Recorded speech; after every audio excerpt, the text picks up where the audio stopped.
نعمت پر غرور کیوں؟ جب دینے والا رب ہے تو نہ ملنے پہ تانا کیوں؟ جس نعمت پر تو فخر کر رہا ہے سوچ اگر وہ تیرے پاس نہ ہوتی تو کیا خود کو ذلیل سمجھتا؟ جس پہ تو ہنستا ہے ڈر اس دن سے جب رب اس کے ہاتھ سے تجھے آزمائے۔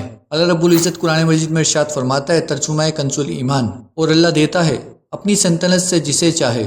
جب بادشاہی، رزق، نعمت، عزت سب اللہ کی طرف سے ہے تو کیا یہ ہمارا کمال ہے؟ ہرگز نہیں۔ اگر کسی کو کچھ ملا ہے تو اللہ کی عطا سے ہے، اور جس کو نہیں ملا وہ بھی اللہ کی حکمت ہے۔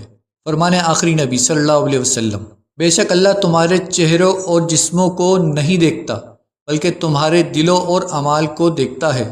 لوگوں کو ان کے ظاہر پر پرکھنا، ان کی نعمتوں کو دیکھ کر جج کرنا اور پھر ان پر طنز کے تیر چلانا، یہ دل کی سختی اور اخلاقی گراوٹ کی نشانی ہے۔ بزرگان دین کا انداز۔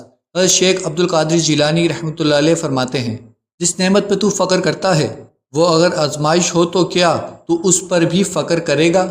یہ جملے ہمیں سوچنے پر مجبور کرتے ہیں کہ نعمتیں ہمیشہ رضا کی علامت نہیں ہوتی۔ بعض اوقات یہی نعمتیں انسان کے لیے آزمائش بن جاتی ہیں۔ کہیں لوگ اولاد کے تانے دیتے ہیں، کچھ لوگ رزق کے، کچھ حسن کے، کچھ لوگ رشتوں کے۔ کوئی بھائی اگر اب تک بے روزگار ہے یا اس کے معاملات اٹکے ہوئے ہیں تو اسے بار بار کہہ دینا کہ ابھی تک کچھ نہ کر سکا، یہ ظلم ہے۔ یا اس نے کوشش نہیں کی؟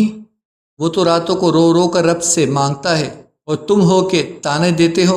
یاد رکھو جسے تم آج کمتر سمجھ رہے ہو سکتا ہے کل وہی اللہ کا مقبول بندہ بن جائے، اور جس پر تم فخر کر رہے ہو وہ چھن بھی سکتا ہے، کیونکہ جو اللہ دیتا ہے وہی لے بھی سکتا ہے۔ سبق آموز واقعہ۔ ایک غریب آدمی مسجد میں اکثر نماز کے بعد دعا کرتا تھا، یا اللہ رزق دے، یا اللہ میرے معاملات بہتر کر دے، یا اللہ عزت عطا فرما۔ ایک مالدار شخص ہر بار ہنس پڑتا اور کہتا، تیری دعا سنی ہی نہیں جا رہی۔ کچھ سال بعد وہ غریب شخص اللہ کے فضل سے عالم دین بن گیا، لوگ اس کے ہاتھ چومنے لگے اور وہ مالدار شخص دیوالیہ ہو گیا۔ آج وہ غریب اس کو کھانا کھلا رہا ہے۔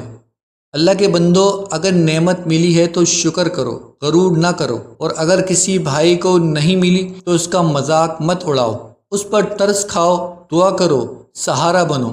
یاد رکھو جو چیز تمہارے پاس ہے وہ تمہارا کمال نہیں، رب کی عطا ہے، اور جو کسی کے پاس نہیں وہ اس کا نصیب نہیں، رب کی مرضی ہے۔ یا اللہ ہمیں نعمتوں پر شکر کرنے والا بنا، دوسروں کو حقیر جاننے سے بچا، ہمیں عاجزی